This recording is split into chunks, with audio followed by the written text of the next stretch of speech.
सूरज तेजी से ढल रहा है, जमाना रोज बदल रहा है। एक फकीर ने टीवी पे प्रवचन देते हुए कहा कि अगर आप मोह माया से दूर रहना चाहते हैं तो मुझे लाइक कीजिए और साथ में मेरा YouTube चैनल सब्सक्राइब कीजिए। ये वही है, सूरज तेजी से ढल रहा है, जमाना रोज बदल रहा है। एक संत ने टीवी पे प्रवचन देते हुए कहा कि अगर आप मोह माया से दूर रहना चाहते हैं तो मुझे लाइक कीजिए, साथ में मेरा YouTube चैनल सब्सक्राइब कीजिए। आज नहीं तो कल होना चाहता है, हर कोई वायरल होना चाहता है। पहले मेरा बच्चा घर से बाहर जाता था तो मेरा जी घबराता था, घड़ी पे नजर रहती थी, समय पे नहीं आता था तो मैं पड़ोस में पूछने चला जाता था। लेकिन अब मैं लाचार हूँ, बेकार हूँ, क्योंकि खुद के ऊपर खुद का बस नहीं चल रहा है। मेरी आंखों के सामने मोबाइल मेरे बच्चे को निगल रहा है। मैं ताली मांगूंगा नहीं कि मैं कर्तव्य निभा रहा हूं, मोबाइल मेरे बच्चे को निगल रहा है। न मैं चिल्ला रहा हूं, न किसी को बुला रहा हूं। इस घटना ने मुझे परेशान कर दिया है। अभी मैंने अपने बच्चे का बचपन देखा भी नहीं कि इस मोबाइल की दुनिया ने उसे जवान कर दिया है।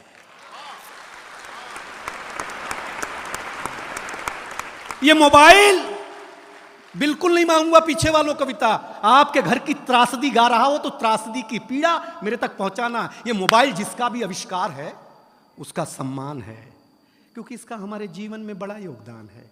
लेकिन इसके भीतर के कुछ आविष्कारों ने हमें भोगी बना दिया है।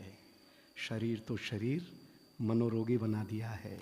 इसने हमारा सुकून छीना है। एक पंक्ति पढ़ रहा हूं, आपके चौखट के भीतर के परिवार में अगर घटता हो तो बताना। इसने हमारा सुकून छीना है, इसने हमारा सुकून छीना है, हमारा साकार छीना है। इसने हमारा सुकून छीना है, हमारा संस्कार छीना है, एक साथ बैठ करके बतियाने वाला परिवार छीना है। इसने छीना है नई किताब की सुगंध को। इसने छीना है नई किताब की सुगंध को। इसने छीन लिया है निमंत्रण पत्र पर हल्दी की गंध को।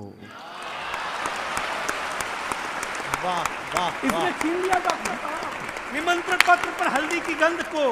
इसने घूंघट छीना है, हर रात छीना है, चैट की आड़ में संवाद छीना है। पढ़े लिखे लोगों जरी दो पंक्ति समझ जाना तो बताना। चैट की आड़ में संवाद छीना है। आप कहेंगे कि ये सब नुक्ता चीनी है, लेकिन भाई साहब कलेजे पे हाथ रख करके सोचेंगे तो कलेजा फट जाएगा, क्योंकि इसने आपके जीवन जीने का आधार अर्थात उत्सुकता छीनी है। इस दुनिया ने, अगली पंक्ति आ रही है, संभाले रेड एफएम की जनता, इस दुनिया ने कुछ अजीब सा परोसा है। आज हमें गुरु से ज्यादा गूगल पे भरोसा है। आज हमें गुरु से ज्यादा गूगल पे भरोसा है। गूगल पे भरोसा, ये जो विज्ञान है इसके पास शरीर के रोगों का समाधान है, ना आत्मा का नाद है, न सुकून की बोली है। सुलाने के लिए तो बहुत कुछ है इसके पास, लेकिन जगाने के लिए नहीं, एक छोटी सी गोली है। और अंतिम चार पंक्तियों में मुझे विदा करे, जगाने के लिए नहीं। अगर इस दुनिया से आप चाहते हैं खुद को बचाना तो ज़्यादा नहीं, इस दुनिया से थोड़ा दूर होगा जाना, वरना जिंदगी के मखमली एहसास खो देंगे, हरे भरे जज्बात खो देंगे। अभी ये निर्णय आपका है कि आपको कैसे रहना है, कैसे जीना है। इन घर में एक बार बैठ करके जरूर सोचिएगा कि इस मोबाइल की दुनिया ने आपसे क्या क्या छीना है। अंतिम निवेदन अच्छा लगे तो ये पूरा संसार मुझे हाथ उठाकर ताली देगा, ये दावा है। अंतिम निवेदन इतना है कि अपने नौजवानों, मेरे मित्रों, मेरे भारतवासियों, अपने हौसले को बुलंद करना सीखिए। मोबाइल चलाना तो सीख लिया है, थोड़ी देर बंद करना सीखिए। बहुत अच्छा, क्या बात है, वाह वाह वाह।